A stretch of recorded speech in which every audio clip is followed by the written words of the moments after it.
નમસ્કાર મિત્રો, અમારા નવા વિડીયોમાં આપ સૌનું હાર્દિક સ્વાગત છે।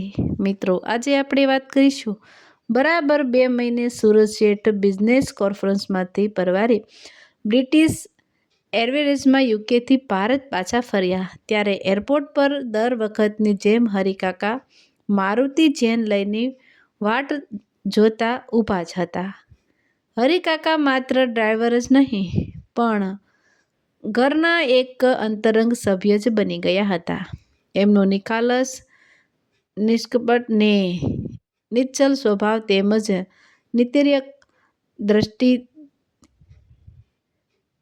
તિર્યક દ્રષ્ટિને કારણે સુરત શેઠને જ્યાં શેઠાણી તેમના પ્રત્યે ઊંડો અહોભાવ આદર ધરાવતા। એટલે જ ગાડીમાં સુરત શેઠ બેસે કે હરિકાકા લાક્ષણિક અદામાં ઘરની બધી હકીકતથી શેઠને એવા સંલગ્ન કરી દેતા કે કોઈ વાતથી શેઠ અનભિજ્ઞ રહેતા નહીં।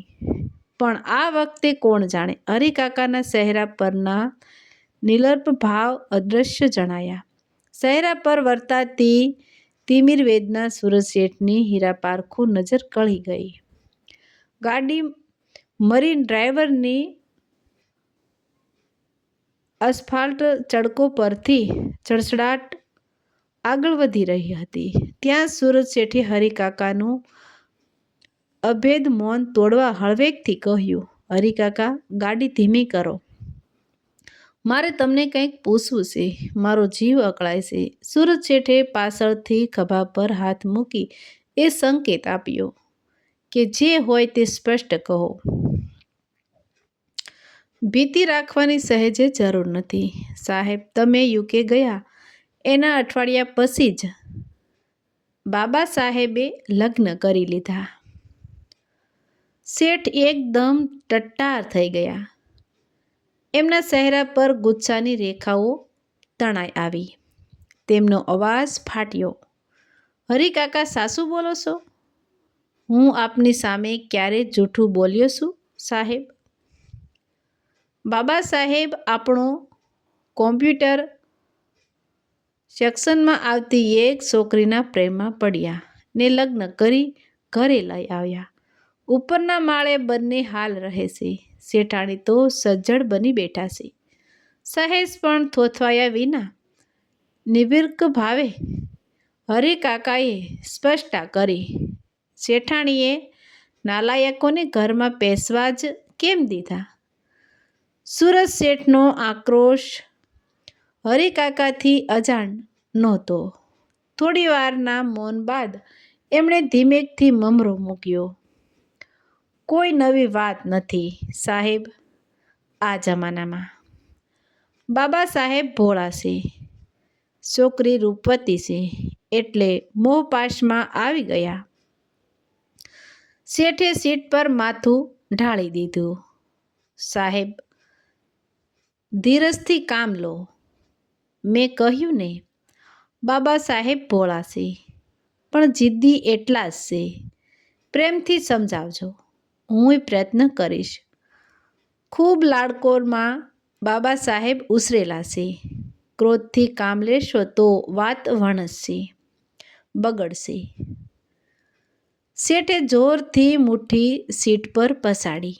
નાલાયકે મારા ને એમની મમ્મીના સપના સળગાવી દીધા।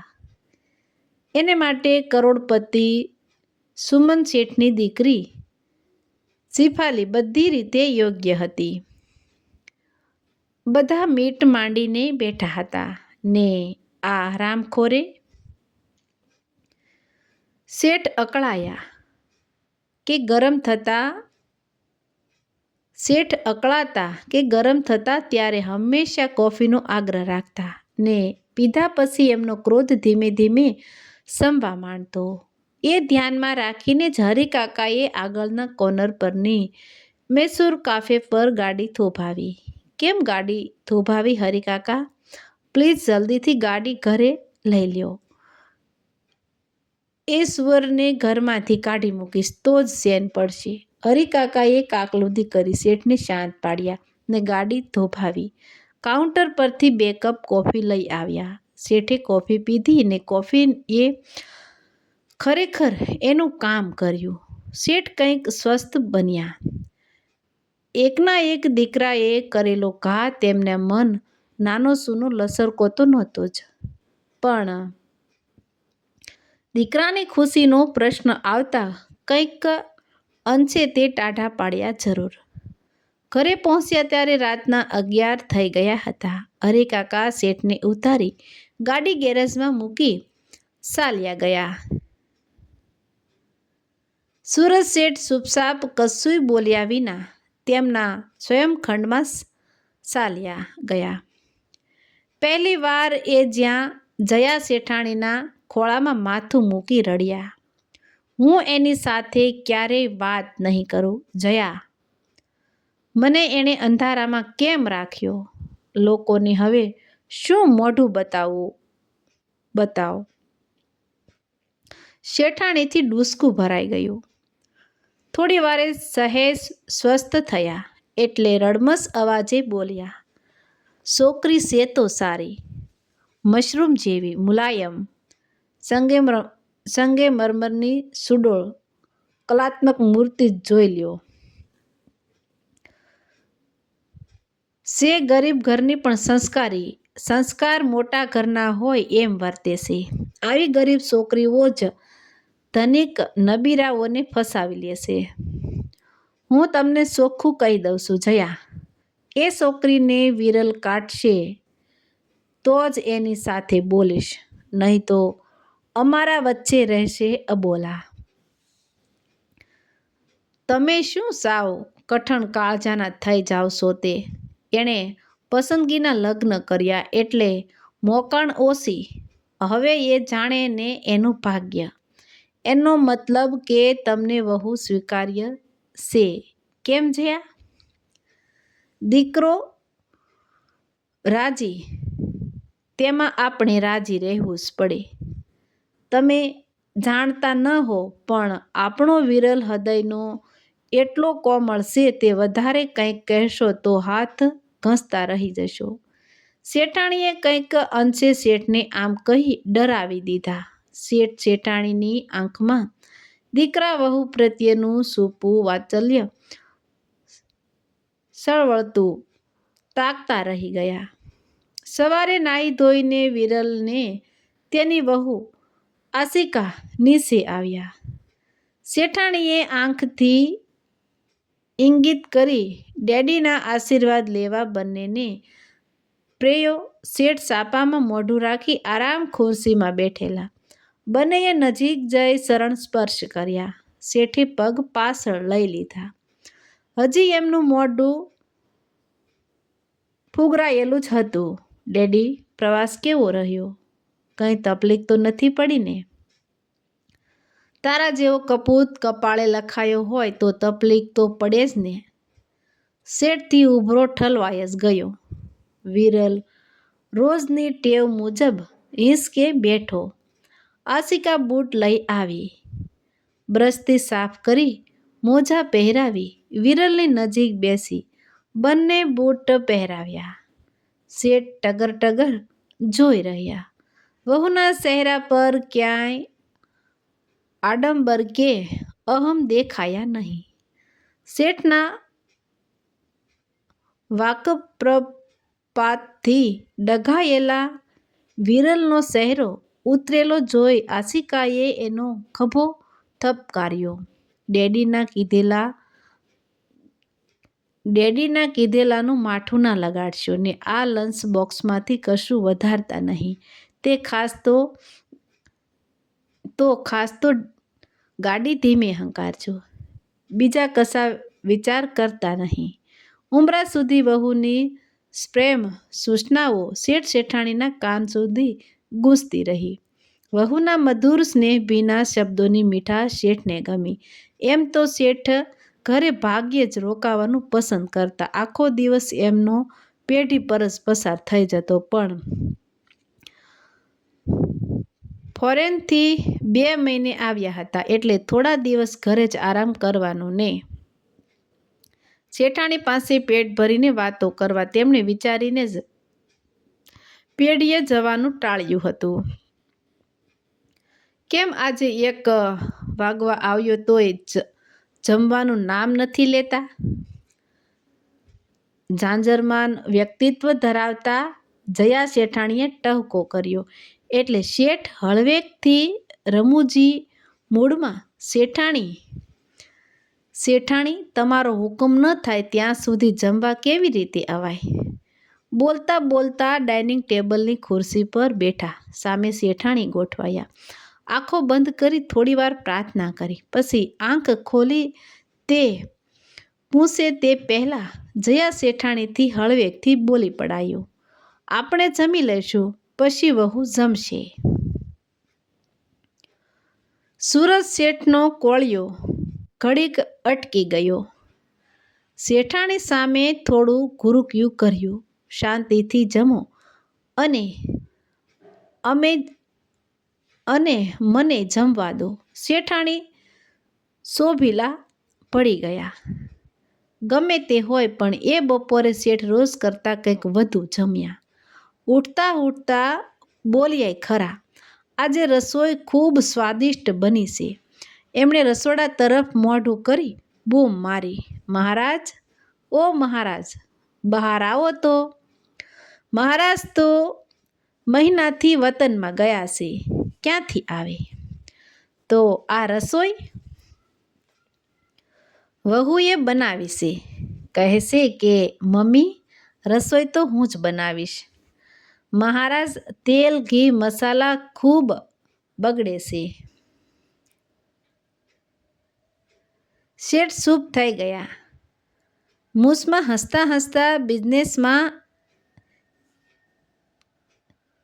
બેજીનમાં હાથ ધોઈ સોફા પર ગોઠવાયા. આશિકા, તને આટલી સરસ રસોઈ બનાવતા કોણે શીખવાડ્યું?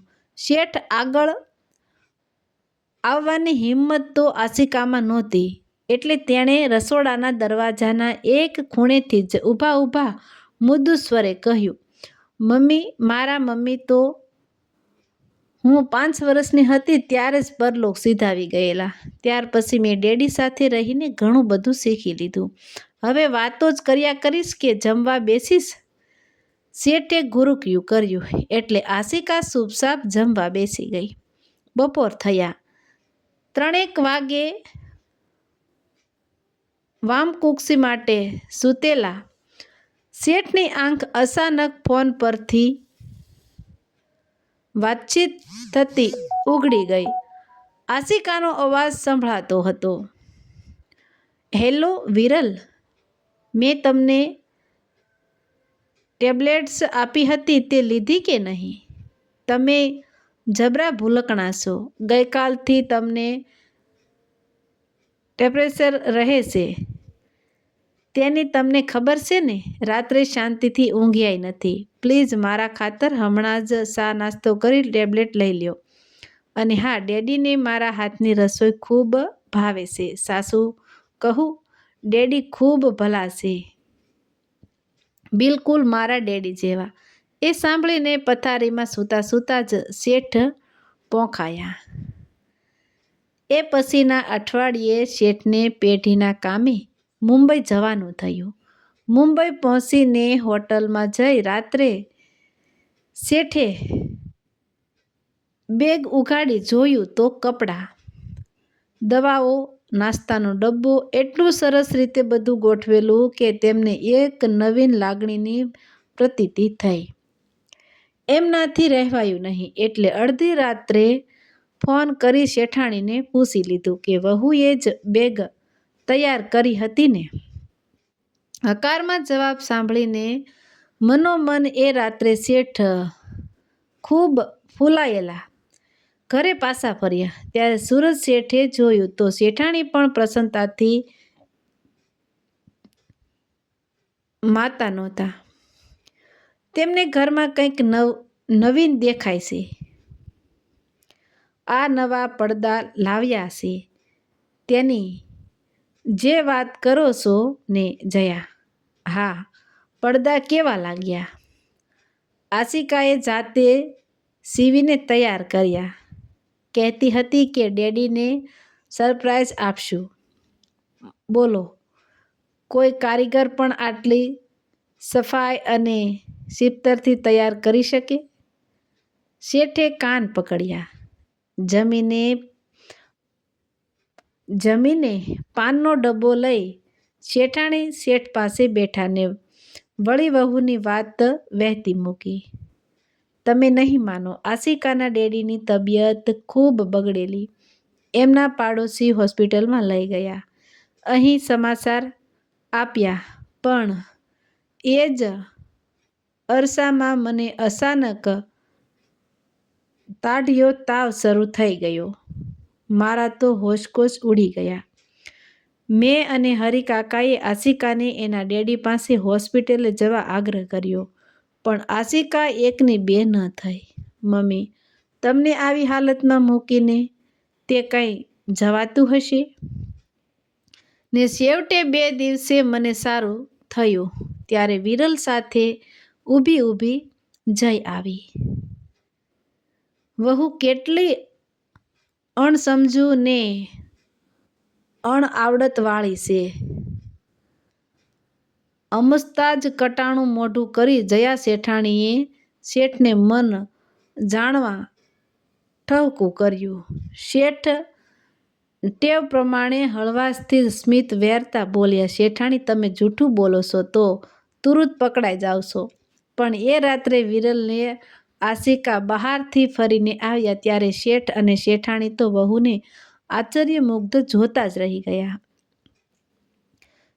વિરલ દાદરો ચડી ઉપર ગયો એટલે જયા શેઠાણીએ 8 માસમાં પ્રથમ વાર કરડાઈથી શેઠ સાંભળે એમ પૂછ્યું, આ શું આશિકા? તારો સોટલો કેટલો લાંબો ને સુંદર હતો. તેને કાપવાના તારો જીવ કેમ ચાલ્યો? આ બોબ્ડ હેરથી આસકલાઈ દેખાયા વિના રહેતી નથી.